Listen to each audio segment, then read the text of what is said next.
Aujourd'hui, on va se faire un petit comparatif de smartphones comme je les aime, mais ce qui est intéressant, c'est que d'un côté, on va avoir le chouchou de chez Android. C'est évidemment l'une des marques high-tech les plus prospères de la décennie.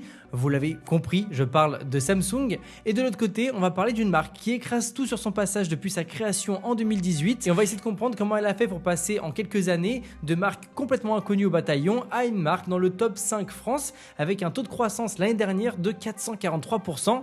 Je parle évidemment de Realme. Du coup, pour résumer, d'un côté, on a le S22, le nouveau téléphone haut de gamme de Samsung dans sa version blanche. Samsung qui, je le rappelle, est la marque qui apporte le plus de confiance lorsqu'on parle de smartphone Android. Et de l'autre côté, on a le dernier Realme GT Neo 3 qui vient juste d'être annoncé. Il est 100€ moins cher que le Samsung, mais surtout, ce qu'il faut retenir avec ce téléphone, c'est que c'est tout simplement le téléphone avec le temps de recharge le plus court au monde. Mais bon, on en parlera plus tard dans la vidéo. Avant de commencer, si vous aimez la technologie et que vous souhaitez rester au courant des dernières sorties produits, pensez à vous abonner, merci d'avance. On va d'abord s'attaquer au design. Si on se demande lequel est le plus beau, c'est vrai que c'est une question de goût et de couleur, mais par contre si on se demande lequel est le plus agréable à avoir en main, à mon avis ça va être le Realme parce qu'il a un dos un peu plus incurvé, et c'est vrai que même si globalement on utilise tout le temps des coques et ça enlève un petit peu cet aspect fin et très travaillé, je trouve que voilà, en ayant les deux dans les mains, je préfère avoir celui-ci. Après, par rapport au positionnement des boutons, les deux font vraiment le taf. J'ai encore une fois une petite préférence pour le Realme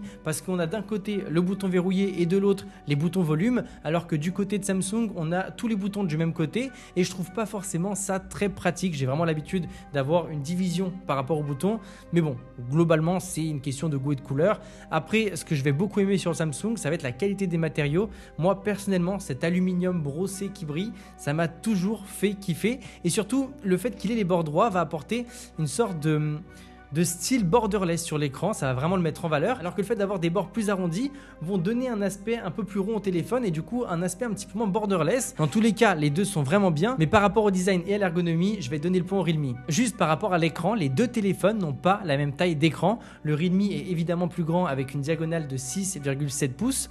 Par contre, ce qui va être intéressant, c'est qu'on aura la même technologie d'affichage. On sera dans les deux cas sur du Full HD+, AMOLED, 120 Hz. Donc dans les deux cas, les écrans sont vraiment top. Personnellement, j'ai adoré consulter du contenu sur les deux téléphones pendant ma période de test. Je dois dire qu'il y avait un petit avantage côté Realme parce que l'écran était un peu plus grand, donc forcément c'est un peu plus agréable de regarder des vidéos dessus, mais après le S22 va avoir un côté compact qui est aussi super intéressant, donc ça sera à vous de trancher. Par contre, par rapport à la qualité pure et dure, je trouve que l'écran du Samsung est beaucoup plus agréable. Je sais pas, Samsung c'est les meilleurs en termes d'écran, et honnêtement quand on met les deux l'un à côté de l'autre, on se rend compte qu'au niveau de la colorimétrie on est un peu mieux sur le Samsung, et au niveau des détails, j'ai l'impression qu'il y a un peu plus de détails sur Samsung. Donc ouais, le Samsung prend le point au niveau de l'écran. Par rapport à la batterie, il y a toujours deux choses à voir: le temps de recharge et le temps de décharge. En termes de recharge, comme je vous l'ai dit au début de vidéo, le Realme GT Neo 3 est le téléphone qui se recharge le plus vite au monde. On parle littéralement de 50% en seulement 5 minutes. Ça va être grâce à son super chargeur de 150 watts qui est vraiment énorme et surtout qui est livré avec le téléphone.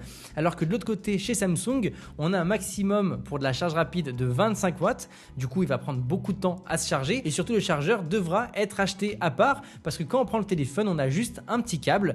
Du coup, par rapport à la recharge, le Realme est quand même beaucoup plus intéressant et il va prendre le point à ce niveau-là. Après, sincèrement, petit aparté, quand on voit notre téléphone prendre 10% en à peine une minute, c'est vraiment très impressionnant. Mais c'est vrai qu'on peut se poser des questions par rapport à la longévité, mais Realme va nous assurer, et ils sont vraiment très confiants par rapport à leur brevet et à leur batterie, et ils nous assurent que ça n'endommagera pas la batterie, et ils sont même sur une garantie de plusieurs années, donc à ce niveau-là, on n'a pas trop à s'inquiéter. Pour la deuxième partie de la batterie, donc le temps qu'elle va durer avec une charge complète, ce S22 va tenir une journée en utilisation modérée, voire en polyvalente selon les personnes, mais en intensive, vraiment oubliez jamais de la vie. Alors que de l'autre côté, avec le Realme, une journée d'utilisation intensive ne fait peur à absolument personne. On tient largement, on peut jouer, on peut prendre des photos, on peut faire des vidéos, il n'y a vraiment aucun souci. La batterie est énorme et surtout elle est très bien optimisée, et du coup si on l'utilise en utilisation plutôt modérée, on peut tenir 2 jours, c'est envisageable. Donc vous l'avez compris, il n'y a pas photo. D'ailleurs, en parlant de photo, on va diviser ça en 2 points, la photo et la vidéo, parce que à mes yeux c'est vraiment très différent. On va commencer par la photo. On sait tous que Samsung est le boss dans le domaine. Du coup, j'ai mis les deux appareils photo côte à côte dans différentes conditions, et je dois dire que j'ai été bluffé par les photos. Honnêtement, les deux appareils sont excellents. Je vous mets volontairement pas quelle photo a été prise par quel appareil. Sachez juste que d'un côté c'est l'appareil A et de l'autre côté c'est l'appareil B. Personnellement, je trouve que les deux sont excellents dans toutes les circonstances. Par contre, on peut noter qu'en qu'en basse lumière, le Realme a tendance à nous mettre un peu plus de grain dans l'image, contrairement au S22 qui s'en sort parfaitement.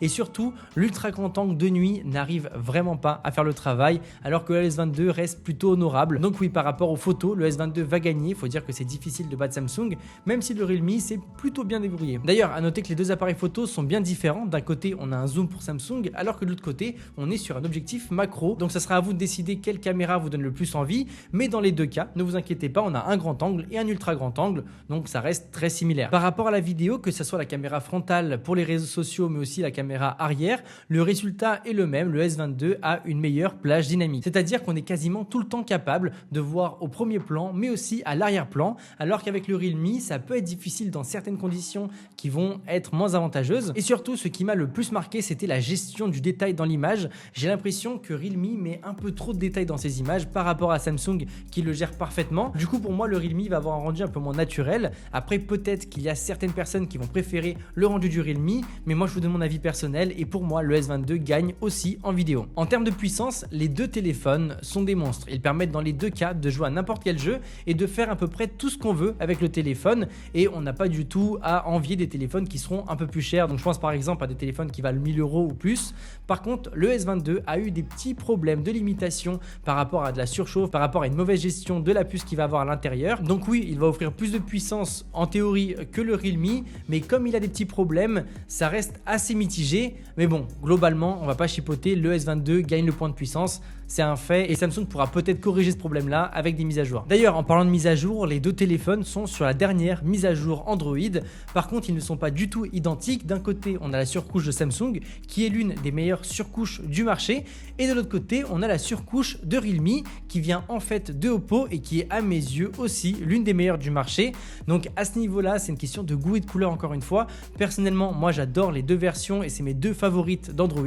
Donc je ne saurais pas en choisir qu'une seule, mais vous, si vous avez une préférence pour l'une ou pour l'autre, ça pourra vous aider à choisir, mais à mes yeux ça va être une égalité pour ce point là parce que globalement les deux sont vraiment excellents. Et la dernière partie pour moi, ça va être au niveau du prix, du rapport qualité-prix. Le Realme vient avec 12 Go de RAM, 256 Go de stockage, un chargeur 150 watts pour seulement 700 €, alors que de l'autre côté le S22 vient avec 8 Go de RAM, 128 Go de stockage avec un petit câble, enfin noter, pour 859 €, donc c'est le prix conseillé de vente.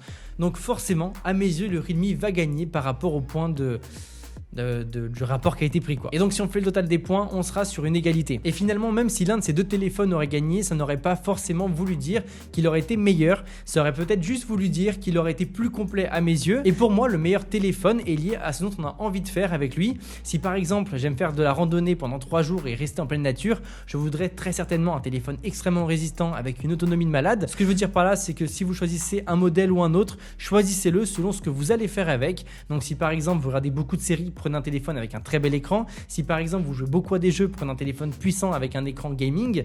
Bref, je pense que vous avez compris l'idée. Prenez un téléphone qui va avec vos besoins. Je pense sincèrement que ces deux téléphones sont excellents et c'est vrai que ces derniers temps j'ai beaucoup testé de smartphones Realme et je dois dire que je suis continuellement surpris par ce qu'ils nous proposent, peu importe la gamme, que ce soit des téléphones pas chers comme le 9 ou des téléphones un peu plus chers et plus puissants et plus haut de gamme comme le GT2 Pro. Ils sont vraiment impressionnants. De l'autre côté, c'est vrai que Samsung a perdu des parts de marché, mais leur S22 et leurs différents téléphones sont vraiment bien. Je pense que c'est juste le petit prix à payer. Lorsqu'on est au top, on est obligé de descendre et de remonter de temps en temps, mais globalement je m'inquiète pas du tout pour Samsung et je suis même plutôt très hypé par Realme. Je pense que ceux qui doivent vraiment être inquiets, ça serait plus Xiaomi parce que Realme vient vraiment les attaquer directement. Globalement, c'est deux très belles marques et deux très bons téléphones. En tout cas, j'espère que vous aurez aimé cette vidéo. Nous on se dit à très vite. Salut à tous, c'était André Martin. I wanna be the best in the game, invest in my name, check no restraints, I'm obsessed with the pain, I ingest, I retain, assess and I change, possessed by the thought I'll be free one day from society's restraints, money, clout and fame, mud, disease, a plague, we all love to hate, have to play the game, have to make a name, all our insecurities are on display. This is war with the enemy, think that it was meant to be.